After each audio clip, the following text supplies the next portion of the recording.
the tips that you have on. So if I click on that, I have a wrench here on this side, and I have two white triangles. So I can hit this button here, and that means I'm now spraying on a 20-inch nozzle spacing. Right? If I turn this guy off, that means nothing will ever spray out of the sprayer. When I hit the master switch, nothing turns on. They're all shut off. They're all shut off. If I hit this button right here, it means I'm spraying on a 20-inch nozzle spacing again, but it starts on the secondary nozzle. So it doesn't start on my very outside tip, it starts one tip in, and then every second tip is turned off, right? If I hit this guy right here, that means both of them are on, the primary and the secondary, and it's back to a 10-inch nozzle spacing. This is the old way you would have had to turn on your fence row nozzles, is come into this page right here, but no more. That's gone? It'll still be there, Okay. but I doubt you're ever going to have to come in here and hit those buttons ever again, because we'll program it in to the right-hand console or right to the joystick. If I want to change tips, you have to go in here and tell the computer what tips you have on. So when you change from 5 to 15 gallons, right, you're going to flip your nozzles and walk behind the machine and do it.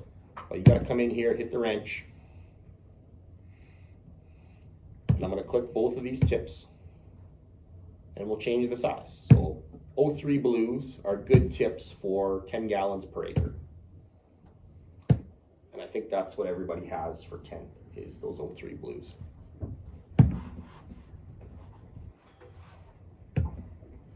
Good. So now they both say blue. And when I go back here, they're both blue on my screen. So it's saying I have at, that 40 or 50 PSI range, whatever I set it at, my speed range now with the blue tips at 10 gallons per acre is 5.3 to 15 mile an hour, which is pretty dang good if I spray around 12. Right? You got speed to slow down and also to speed up. I'm assuming that's still at 35 PSI. Let's go check. So our pressure is set at 35. So if I go higher pressure, I can drive faster. Change that to 50.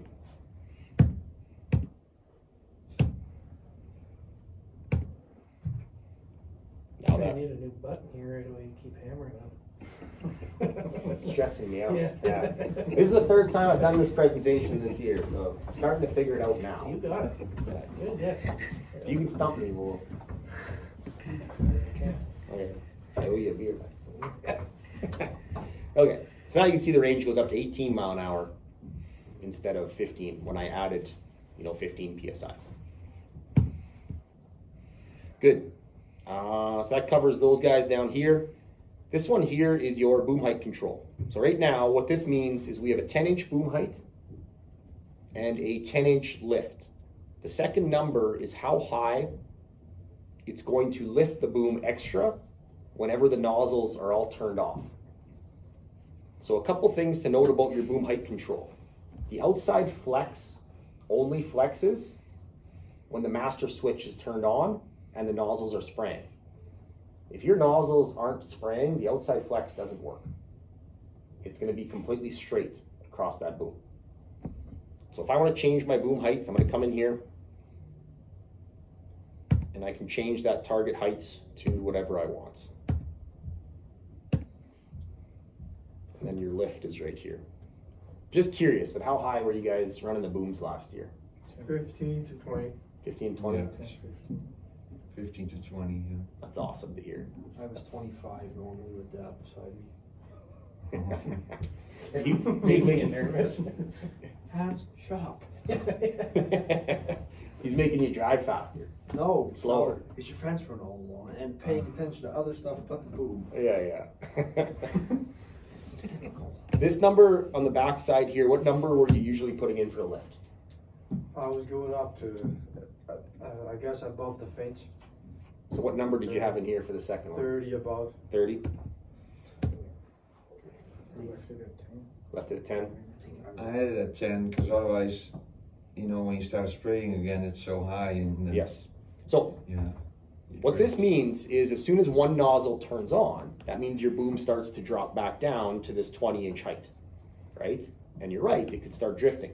Yeah. So to stop that, what you're gonna do is you're gonna make your turn, right? And then as soon as you're lined up on your next pass, right, to get engage your auto steer or whatever, usually you have a bit of a space there where you know your turn is done and you're not worried about the booms hitting anymore.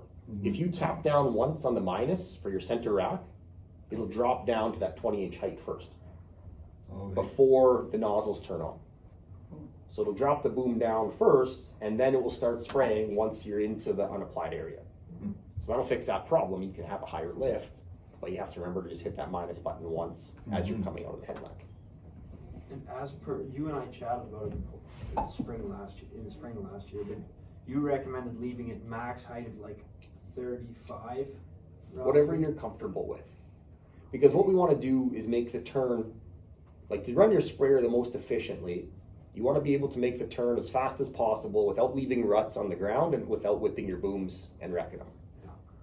So that's up to you how fast you want to turn, but 5-7 mile an hour, somewhere in that range is where most guys are turning at, right? Somewhere around there. With four-wheel steer, you slow down. Correct. So once you turn four-wheel steer on, that's when you got to turn slower. Or move the steering wheel less, right? So these other buttons in here, if I hit this, that means the outside flex is disabled. So the software will account for no flex, right? And only use the outside sensors and lift just the inside cylinder. If I leave these on and I turn this guy off, that means the center rack stays wherever I have it set. So the center rack will only move when I lift the center rack up and down. So if you get into extremely dusty conditions and the center rack is moving on its own and those sensors are sensing dust, we've been turning off this button right here. If you have like a big ditch coming up and you know the boom is going to hit, right, lift it up obviously. So hit the plus button on the joystick. It's going to lift up your center rack. The outsides are still in automatic. All it's done is taken your center rack out of auto and it's raised the target height of your outsides. So the outsides are still in automatic, but just at a higher height, which is a nice feature. That's what we had when we went from like green to brown, right? In those holes when we were spraying that piece out. Yes. Yes. Actually, I was looking at the maps of that the other day. So, actually, this morning I was just looking at Horsch Connect. We were going like 16 mile an hour with a 20-inch boom height. So it was. That was my first time spraying. That was a bit nervy. Actually, on the cases, you always shut the center rack off.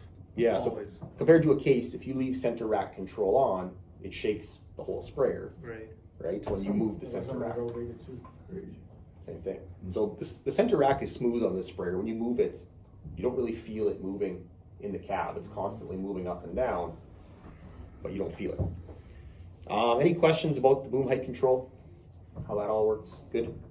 So these down here, the dark gray is showing each section of the folding boom. So this is the outside fold, inside fold, or middle fold, and then inside fold, and then center section. On your sprayers, because you're all 120-foot 5 folds, you're going to have a center section and then 2 outsides. This one here, if we want to go look at it, but it's a 133 with 7 folds, right? How much longer will the presentation be? You got to go. Before 5:30. So I can be done here before 5. It's as long as you guys want me to stay. So if I'm boring you, I I need put to people. pick up some parts before 5:30. Okay, I'll be done by 5. That's good? Yeah. Good. These guys down here are the virtual sections if you have a switch box installed. But when you're spraying, it's going to be all green. If I tap on this, I can turn off sections manually with these buttons inside here. You can also program these 2 buttons right here onto the joystick if you want. So you can manually turn off sections from the joystick. Good. Up here are our tank levels. So this top one, the picture of the big tank, is your main tank level. And then you have a bar graph that shows you how much is in that tank. These 2 numbers below show you how many acres you can spray at 10 gallons per acre, and also how many more feet you can drive. So what I use this for, you know, I can do the math to see if I can do one more pass or if I should fill if I'm doing liquid fertilizer, right? The bottom number, this is your freshwater or rinse tank. So you have a 200 gallon capacity on this one, 1700 gallons on the main tank. Will it automatically shut off? Like The pump? no, like your nozzles When it doesn't spray, like or is it just Yes. gonna? So as soon as the pump loses, so the tank level sensor is calibrated at 0 gallons for when the pump loses pressure. Right, but then on your GPS screen, it still counts it as being sprayed for as long as you have the No, button on. it shuts it off. Shuts everything Okay. off. Yeah, it shuts everything off for you, but I usually stop it just a little bit early because when that pump is at, say, 25 PSI, but my pressure was set at 50, Yeah. it under applied for that little bit there. So I shut it off just slightly early. I'll turn my master switch off, and I know as soon as it dropped to 25 PSI, I don't want to spray anymore because that's partial rate. I'd have to go back, turn my section control off, and respray that little piece. So before the map changes color, I want to make sure that I turn the master switch off and then turn my pump off. But I think these tank level sensors are calibrated pretty dang accurate. I don't know what you guys found last year, but yeah, like compared to tank levels, like just the sight tube, like we're way far ahead now. On the right hand side here, this is how you turn your pump on. So if I hit this button, the electronic valves on the sprayer all open up and your pump starts, and you should see pressure at 50 PSI pop up right here. Turn that off. This is your master switch right here. So when you hit the master switch button on the joystick, it also turns on right here. So you can use one or the other. They have the same function. So when you turn it on, when your booms are folded up like they are right now, it's going to give you this warning. Do you want to spray or not? You can do it, but you'd make a mess on your sprayer, right? So we're not going to open up those nozzles while it's folded up. This is your fold page right here. You have on a 133 foot boom, it's going to look a little bit different than yours. You have these extra buttons, so you can unfold it to a reduced width and spray at 100 feet or 56 feet if you wanted to. It's going to look different on the new software. There's some more colors in here and also some more sections underneath on the bottom, so don't be alarmed when it looks different this season.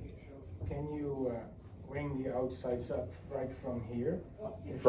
With this 133 foot boom, yes. You don't have to wing everything in all together and wing it out again? Correct. So if I hit these buttons right here on a 133, then you could spray at a reduced width. But if I'm folded up and I know I only want to spray at 100 feet, I could just check off the 100 foot button and then hold down my unfold button, and it would just unfold to 100 feet. But in your case with the 120s, it's just at 120 feet.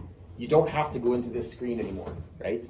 So now in the future, you can just hold down F3 or F4, and that will unfold your booms. But if you hold down F4 to unfold, but you don't hold it long enough, what's going to happen is this boom's going to go yellow as it's unfolding, but if you don't hold it long enough and wait for that beep, it'll stay yellow. If this boom is yellow in here, you can't turn on your boom height control because it's not all the way unfolded. If I bring my booms out and the computer tells me it's good, it's green, Yeah. but it's still kind of pointing forwards, you really have to hold that button long Exactly. to straighten it out. Yeah. So what that is the damping position, calibrating that for the center, right? The longer you hold it, it's going to eventually go back and find center, right? And if you don't look back and only look at the screen, the boom's out. Yeah. So in the future though, when you're holding down that button, you're going to look back and look at your booms instead of looking at this screen. And you're going to listen for the beep when it's unfolded all the way. Because you won't ever have to go in here again unless something's wrong.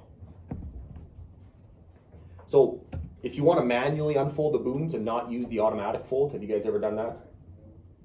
Yeah, that's quite the process. Yeah, so hit the wrench, So if you want to work on them inside a shop or something like that and you don't have enough room, probably not a problem for you guys for sure, but I've unfolded a whole sprayer inside your shop before. But hit this. Probably spray in your shop or not. Yeah. This button right here is the manual boom unfold button. So if I hit that, it's going to tell you can break something, because you can. If you do this procedure in the wrong order, you will bend hydraulic cylinders or break something. So acknowledge the warning. On this page here, you have to tell the sprayer whether you're folding out or folding in. So in this case, our booms are folded up right now. So I would hit this button right here to fold out. The number 1 is take it out of the cradles, because you can see the center section with an up arrow. You would hold down the play button until number 1 went green, and that would have the center rack out of the cradles. Then you would go to number 2, which would be your package locks. You would hold down the play button and those outside locks would flip up. Number 3 would be your inside fold. So I'd hold down the play button, the inside folds then would come out, but if you held them down till it went straight, those 2 outside tips would hit in the middle and probably bend something.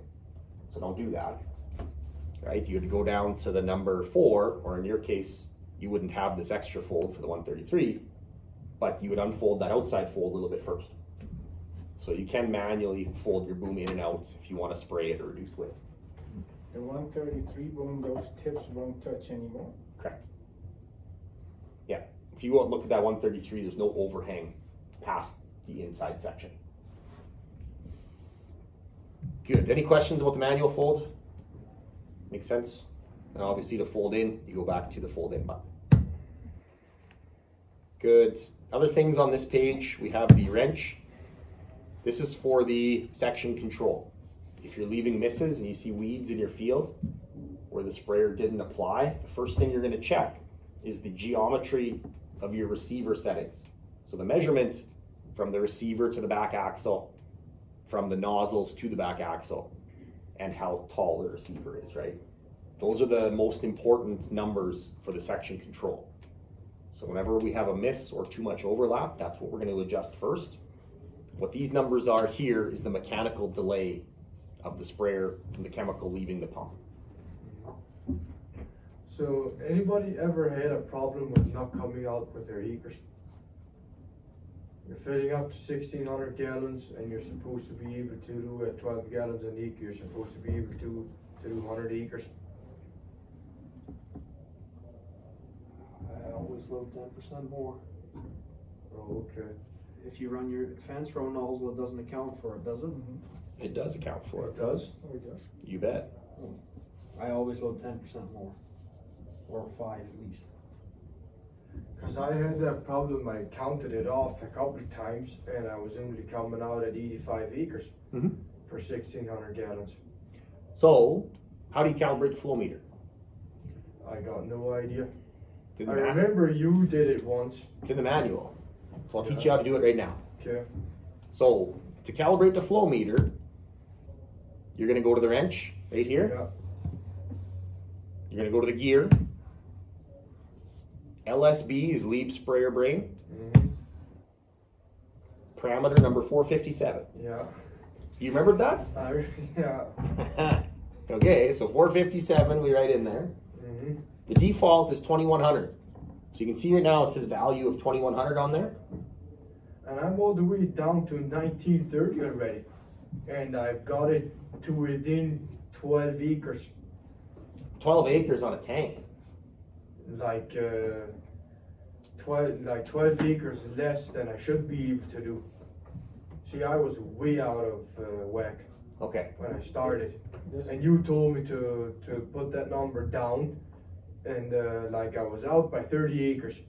I put the number down to 1980. And then I came down to about 20 acres. Yeah. And then I went down, and I'm down to 12 acres now, and that's where it stays. I can't get it lower. Go the other way. Right. Go up So to were your 2200. acres high or low? They're too low. See, I should be able to do 100 acres, and I'm only able to do 90, Yeah. 89. So you're off by 10%. Yes. So should I put the number down or up? You adjust this number here by 10%. Higher, right? What this is counting is basically pulses per minute, right? Okay, okay. That's your flow meter cal number, is what this is for the T-jet flow meter. If you're reading that you're 10% low, you adjust this number 10% down. So 2100 minus 10%. Minus 210, right? Yeah. Can the impulses number from skinny tires to fat tires No. cause this problem? So if you're reading off of GPS speed, right, the tire size will have nothing to do with the readout on the flow meter and the rate control. If you are reading off of tire speed on the LSB, then 100% yes. Because we tell the tire size in the A terminal. So when you change tires, you have to tell it the diameter of the tires and change it, right? So when you're doing liquid fertilizer as well, right, this is a cal number that usually I change, right? So just so you guys know, for liquid fertilizer, the cal number is 2,143 if I'm doing straight 2800. The phone is running empty. I better finish this up here quick. I got 10 minutes. So you got to go. Well, I'm not. I have to go to the neighbors here, so I'm not too far away. Okay. I'll finish up quick. We covered the fold. Next one here is our lights down at the bottom. This is where you turn on all the lights. These are the lights facing backwards at the boom, right? These ones here are the lights that shoot backwards off the back rack. So if you change it like this, that means they'll only turn on when you're going in reverse. Right? We don't need those. Like usually those lights, they're to see when you back into a corner. Western Canada, most guys don't back into corners when they're spraying. Can you shut off that spray tip that's on those lenses? So this button right here controls if you want the rinse tank to spray your lights when the booms are not spraying. So basically every time the boom lifts up for that headland turn, if this is green, it's going to give those lights a shot of water from your rinse tank. So we'll turn that off if we're spraying during the day, right? Because it don't matter as much. Well, it never makes sense because you're kicking up dust, and when those lenses are wet, before you know it, they're covered in dust, so you might as well take it off. Yeah. Absolutely no use. So a redesign that I would like is moving those lights further down the boom, out of the dust. Away from the wheels. Maybe. Exactly. They don't need, because if I look back over my shoulder, I can't see the very inside of the boom anyways, right? So move those lights further out. And you guys have already installed lights further down We've the boom. actually put two sets on, so Two one sets. inside and one where it bends. Correct. Yeah. So how the lights look a lot better now, correct? Oh yeah. Yeah. But we're still having trouble with the washing pump. The pump doesn't want to prime. Yep.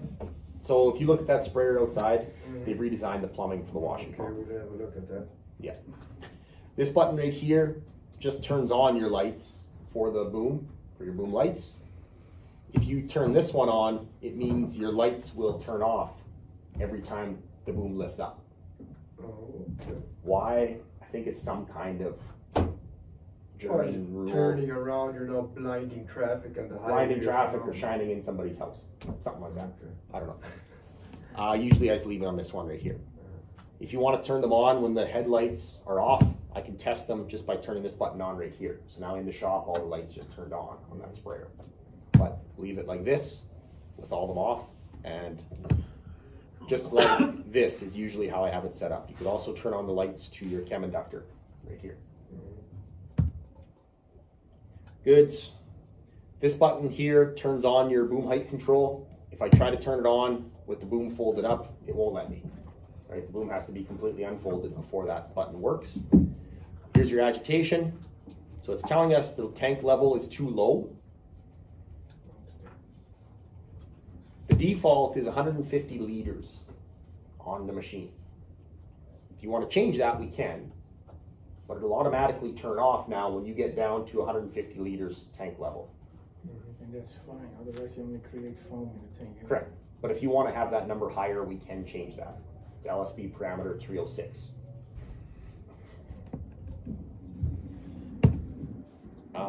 Okay, we'll do the rinse page next, and then we're done.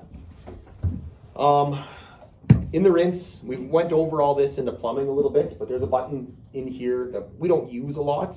So this button right here, I never use. So this is how you could dilute what's in your main tank with the fresh water. But it's like a 1-to-1 or 1-to-2 or 1-to-4 ratio. I don't really use that. I just want to know exactly how many gallons I'm putting into my main tank.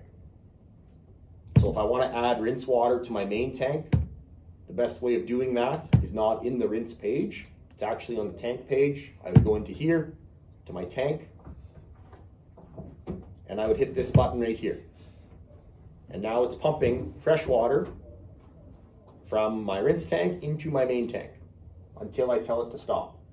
So this number will get smaller, this number gets bigger, but the sprayer's not running, so nothing's gonna happen. So I'll turn that guy off.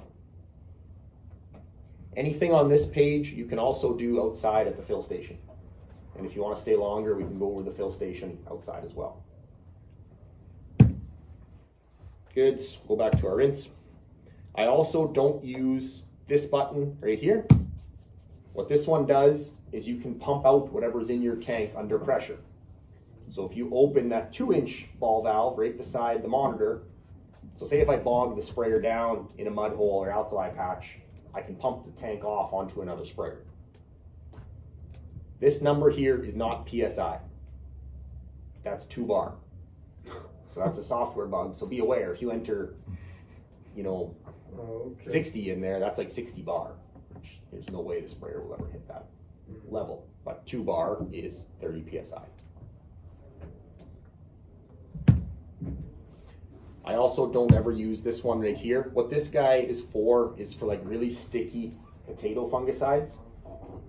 What this will do, if I turn this power button or this play button on, what's going to happen is every 15 minutes, it's going to put 10 seconds of rinse water into my main tank and rinse the sides of my tank. So probably never need this unless you have a really sticky, gross chemical that sticks to the sides of your tanks. While spraying, it does that? Exactly. So your main product pump is going to be spraying out. Your rinse pump will take fresh water and clean the sidewalls of your tank while you're spraying. You're diluting your solution. Correct, you are. So do you have to bump that up over time then? To get there? Depends what numbers you have in there. So 10 seconds of rinse water every 15 minutes, it's not that much, really. But I'll turn that off. Okay, the ones I do use all the time, so the air blowout is the first one I usually use. I can hit the power button right here, and it'll blow air through the system. Takes about 30 seconds, doesn't get everything out. The reason why, it opens the return line. So when I do this air blowout, it's actually taking chemical and taking it back into my main tank. And it's blowing it out through my nozzles. So I'm trying to get the software changed on this so you can pick one or the other, right? If I just blow it all back to my main tank, then I can just dump my main tank and then it's empty. But if I do both, it doesn't get it all out. So be aware, if you do this, it's not going to get all of the chemical out. So you have to dump your tank in between every air blowout.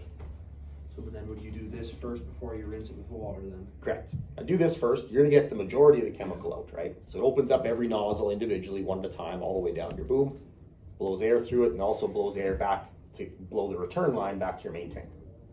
So when you shut it down in the end of the day, do you have to do that before you flush some clean water through, or clean water first and then air, or doesn't that really matter?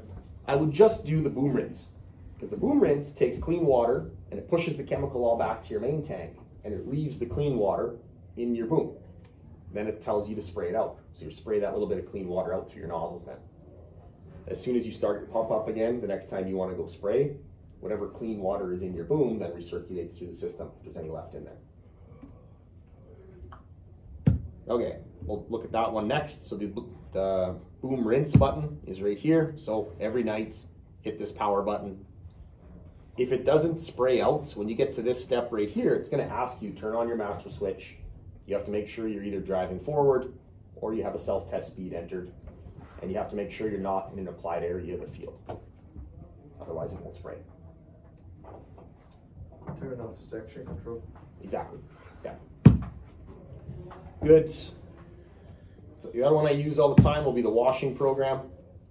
So in the washing program, it's the exact same as what I showed you earlier. You can do this from outside the sprayer or inside the sprayer. It'll run forever once you hit this power button. Never stops until you turn it off. 3 minutes per cycle, and it counts the cycles down here. This one here is your automatic clean out. So you won't have this button here in the future after the software updates. The first one is recirculating your booms and running your rinse. This one is opening up that suction quick fill or water valve number 8 into the back side of the tank. This one is recirculating your filters, opening up your agitation. This one is rinsing the tank. When you get to this step right here, it's going to ask you to, turn on your master switch, and you have to be driving forward or self-test speed. It'll spray out whatever's in the tank. It'll ask you to turn on your master switch again at this step.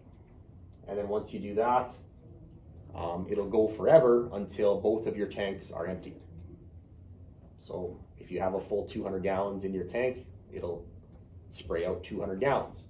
To do it faster though, go down here and enter in, a higher pressure. Let's take that up to say 80 PSI. I can take my rates all the way to say 20, but don't make it so high that your solenoids don't pulsate anymore, because you don't want to be at 100%, because then that just locks the solenoid open. When I'm doing a clean out, I want them to be pulsating, right? If it's just locked open, it's not actually doing much to clean out that solenoid. So make sure it's still pulsating. But the bigger the number you put in here, the faster it'll clean out, right? I'll be right back. No worries. We're almost done here anyways. So. Other things you can see on this page, we have rinse pressure, we have pump pressure, we have boom pressure, and then the actual rate. So also when you're doing a clean out, don't forget to clean out the fence row nozzles on this page. Question, Mike. You bet. Fence row nozzles. Which icon is supposed to be the fence row nozzle and which one's supposed to be the border nozzle on the icons? Because ours is in reverse, I'm pretty sure. Which one do you have your fence row nozzle installed on? Oh, I guess, or you can just switch the plugs. Yeah, like install the fence row nozzle. If I was to install it myself, right? This guy right here is fence row. Yeah. This guy right here is edge or border. Yeah. Okay. And I have to flip those plugs around. Or just take the tips and install them wherever you want. Yeah. Right? But it's actually on the new sprayers, it's labeled right on the boom too. Oh, so that on the die cast cutout, it shows you which one is which. Okay. But yeah, that'll be on the joystick now too. And ours are actually labeled on the solenoid. They are. It's going to say edge and border. Yeah. Right on the little plastic solenoid, there's a little tag Yeah. on that harness that shows you edge or border. Okay, yeah. That's pretty much it I had for the monitor. Any questions about all this or anything that we didn't cover that you want to see? All good? That's BCIO 58. That's the lifting and lowering of the speed of lowering and lifting your arm or your booms left and right, isn't it? BCIO parameter 58. Dash 500 or something. I'd have to look it up. I don't have that one memorized off the top of my head, but there is a. It's the lifting speed of the outside edges. Yeah, it was either 58 or 60. So what do you do with that? So you can change it so that you can lift faster over obstacles. But That would be actually a good improvement on our sprayer, to be honest with you. Yeah, I wouldn't play with the parameters at all until we get this new software in the machine and you test it in the field. There's going to be some improvements on the boom control as well on this new version of software. The release notes for this software was like 50-some pages long. I was just trying to read through it all this morning and I ran out of time, so I can't tell you all the new things that it does, but there's going to be a lot of changes on it. So. Anything else? If not, we can go take a look at the sprayer and we'll go over the outside monitor, and that's all I got planned for today. It's almost dinner time. So. Okay.